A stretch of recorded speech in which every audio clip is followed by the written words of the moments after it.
tunnels. You know, sometimes late at night, when the world outside your window goes quiet, your mind starts to drift. You start thinking about things, not just the grocery list or tomorrow's meeting, but things, big things, ancient things, the kind of stuff that hums just beneath the surface of what we call real. That's how it started for me, a slow burn. I got into history, not the dry stuff from textbooks, but the old stories, folklore, the kind where the lines between myth and truth blur until they're indistinguishable. And spirituality too, not church on Sunday kind of spirituality, but the deep, personal quest, trying to understand what's out there, what's in here. It changes you, you know? Makes you see the world a little differently. Like a film, but suddenly you can see the light projector behind the screen. And dreams. Oh, the dreams. Lately they've been vivid, technicolor, almost tangible. I wake up sometimes and I swear I can still feel the texture of whatever impossible thing I was holding, or the impossible air I was breathing. I'd lie there, staring at my ceiling in my little house in North Carolina, wishing, just wishing, if only for a moment, that I could reach out and pull something from that dream into this room, make it real. Just a silly thought, right? A fantasy. Most folks would call it that.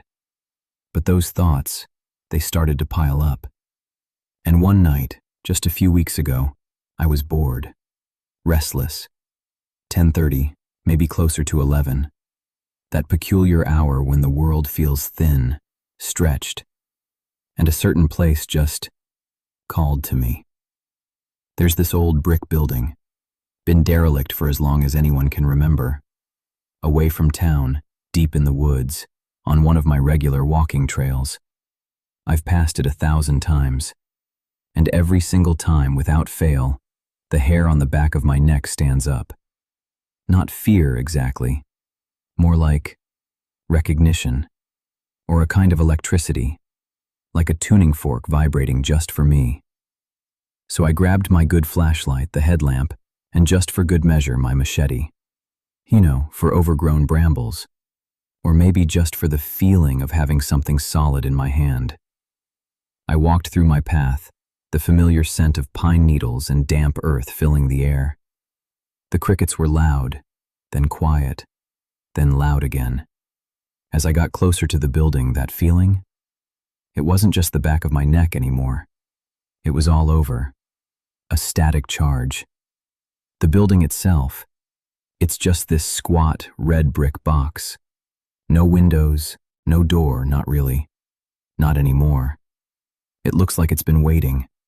For centuries. The mortar crumbling, vines thick as my arm clawing at the bricks. No visible entrance. But that just felt like a challenge, not a barrier. My machete wasn't for brambles after all. I used it to pry, to hack, to scrape away enough of the rotted wood and loose brick where a door might have been.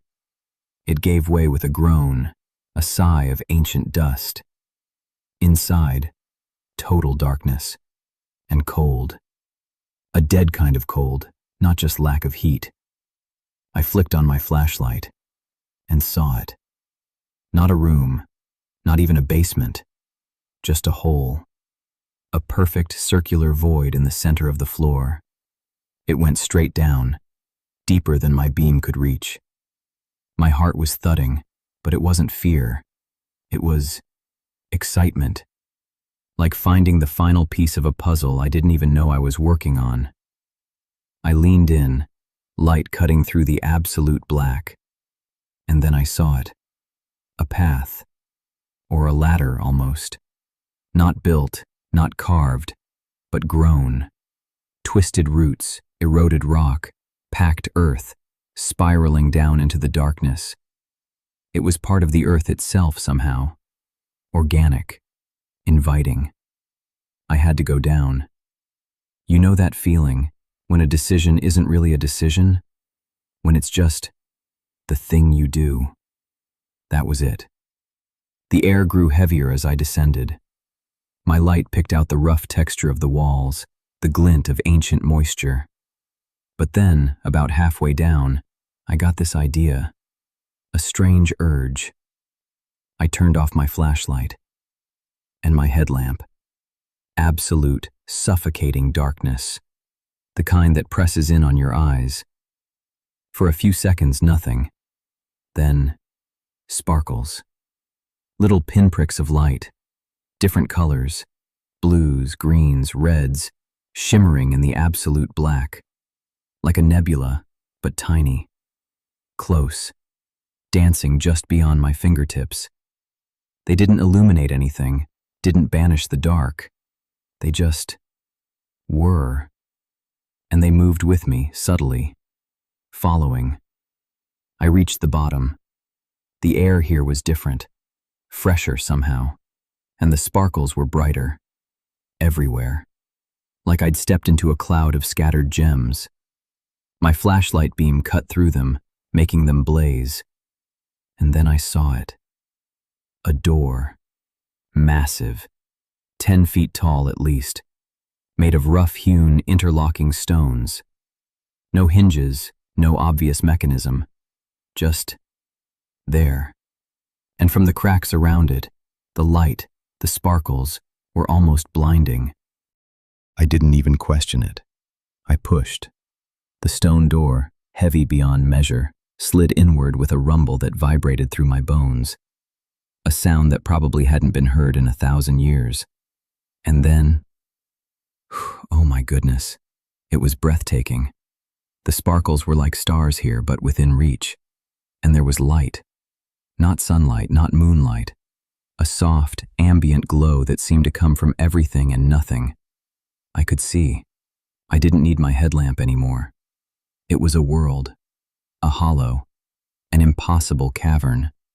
But not a cave. It was vast, open.